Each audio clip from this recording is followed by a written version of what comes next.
नमस्कार, मैं हूं आपके साथ अंकिता पाल। बुलेटिन की शुरुआत करते हैं। जनपद अम्बेडकर नगर के कटेहरी विधानसभा क्षेत्र में जनसभा का आयोजन किया गया, जिसमें सीएम योगी आदित्यनाथ शामिल हुए। तो सीधा आपको लिए चलते हैं अम्बेडकर नगर।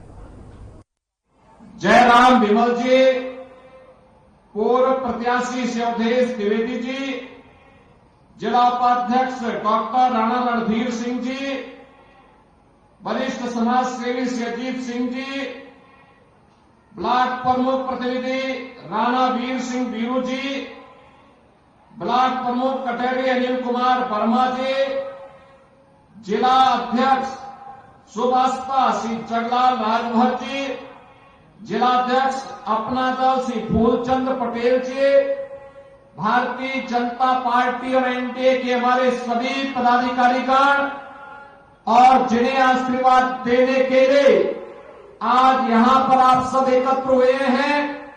भारतीय जनता पार्टी, राजभर पार्टी और निषाद पार्टी के अपना दल के प्रत्याशी के रूप में हम सब के बीच में उपस्थित श्री धर्मराज निषाद जी और उपस्थित बहन और भाइयों,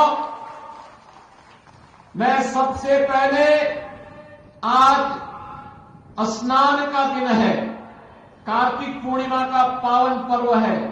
आप सबको कार्तिक पूर्णिमा की हृदय से बधाई देता हूं।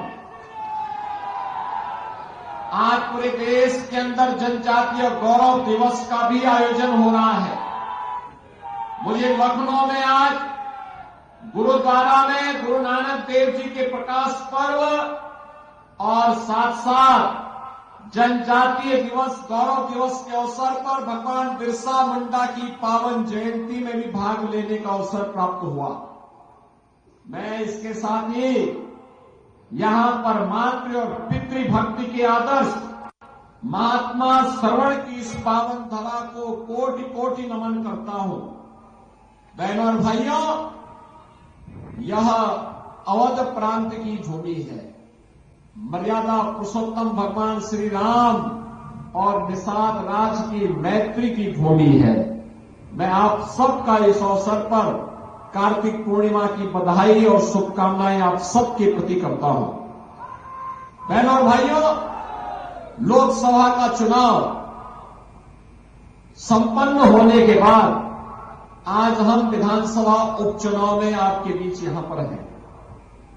मुझे केवल आपसे एक बात कहनी है और वह यह कहनी है कि आपने 10 वर्ष में प्रधानमंत्री मोदी जी के नेतृत्व की एक ऐसी सरकार देखी है जो बिना रुके, बिना टिके, बिना हटे देश की सुरक्षा के लिए, गरीबों के कल्याण के लिए, विकास के बड़े बड़े कार्यों को आगे बढ़ाने के लिए लगातार कार्य की है।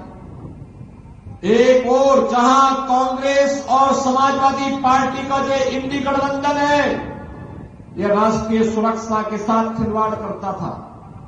मुझे याद है 2014 के पहले जब इन लोगों की सरकारें थी, तो अगर पाकिस्तान कोई आतंकी वारदात को अंजाम देता था, हमारी सीमाओं का अतिक्रमण करता था, अगर हम आवाज उठाते थे तो कांग्रेस के लोग कहते थे, समाजवादी पार्टी के लोग कहते थे कि आवाज मत उठाओ, पाकिस्तान से संबंध खराब हो जाएंगे। पाकिस्तान घटना में घंटा को अंजाम देता था, भारत के जवान शहीद होते थे, निर्दोष नागरिक मारा जाता था। लेकिन बहनों और भाइयों, 14 के बाद स्थिति बदली है। आज कोई भारत की सीमा का अतिक्रमण नहीं कर सकता और हर एक को मालूम है कि अगर सीमा का अतिक्रमण करेगा तो भारत फिर उसको बख्शेगा नहीं। ये नया भारत है, छेड़ता नहीं, कोई छेड़ता तो उसको छोड़ता भी नहीं है। बहनों और भाइयों, यही स्थिति देश के अंदर आतंकवाद की जड़धारा 370 को लेकर के थी। कश्मीर में कांग्रेस कहती है कि धारा 370 फिर से लाएंगे। बहनों और भाइयों, धारा 370 का मतलब आतंकवाद की पुनर्वापसी। यह देश अब आतंकवाद को बर्दाश्त नहीं करेगा। आतंकवाद का खात्मा करके रहेगा। देश के अंदर आतंकवाद, नक्सलवाद पूरी तरह समाप्त होगा। भारत को फिर से विकसित भारत के रूप में स्थापित करने के मोदी जी के अभियान के साथ हम सबको जुड़ के काम करना है। और इसके लिए आवश्यक है यूपी के अंदर जो सरकार आज डबल इंजन की कार्य कर रही है, यह सरकार विकास भी करा रही है, विरासत का सम्मान भी दे रही है। मैं आपसे पूछना चाहता हूं, अयोध्या में जब एक निषाद बेटी के साथ क्या कुछ घटना घटित की थी समाजवादी पार्टी के गुंडों ने, और तब भी समाजवादी पार्टी के नेता और उनके राष्ट्रीय अध्यक्ष उसकी दलील दे रहे थे। बहनों और भाइयों, बेटी तो सबकी होती है। बेटी के साथ अगर कोई इस प्रकार का जुर्म करेगा, इस प्रकार का अत्याचार करेगा, तो हमारा तो संकल्प ही है कि उस दुष्कर्मी के लिए फिर जगह नहीं, उसकी जगह केवल और केवल जहन्नुम में हो सकती है, बाकी उसके लिए कोई जगह नहीं हो सकती। और हमारी सरकार पूरी मजबूती के साथ खड़ी रही उस परिवार के साथ, पीड़ित परिवार के साथ।